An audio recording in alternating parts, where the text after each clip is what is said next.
Bàរបៀបសង់តារាងឆាតបែបនេះក្នុង Microsoft Word ឬក៏គេហៅថា Graph បាទអញ្ចឹងបើចង់ដឹងចូលទស្សនាវីដេអូរបស់គ្នាអញ្ចឹងដើម្បីបានតារាងឆាតទី1យើងចូលមក Insert ហើយយកពាក្យថា Chart ត្រង់នេះបាទហើយវានឹងចេញទម្រង់ chart យើងជាច្រើនទៅតាម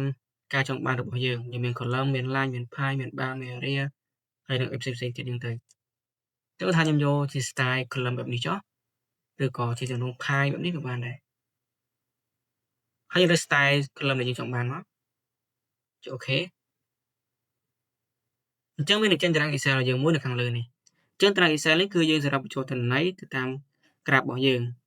ថា category នេះអានេះគឺយើងដាក់ទៅដូចថ្ងៃទីឬក៏ខែឆ្នាំអីចឹងបាទឥឡូវនេះគឺដូចតម្លៃឬក៏ខែឆ្នាំគ្នាយើងចង់ដាក់មួយណាក៏បានដែរបញ្ហាទេតាមកន្លែងហ្នឹងពេលនេះគឺ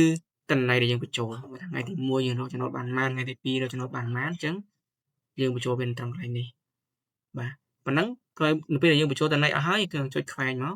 អញ្ចឹងទិន្នន័យរបស់យើងគឺលុតចូលមកក្នុងនេះទាំងអស់បាទអញ្ចឹងវីដេអូនេះមានតែប៉ុណ្្នឹងទេសូមអរគុណសម្រាប់បងប្អូនដែលចង់ចេះកុំព្យូទ័រកម្រិតដំបូងសៀវភៅនេះគឺស័ក្តិសមបំផុតសម្រាប់បងប្អូនទាំងអស់គ្នាចាប់អារម្មណ៍គ្មានពាក្យថាចង់រៀនឬឆាតចូលពេក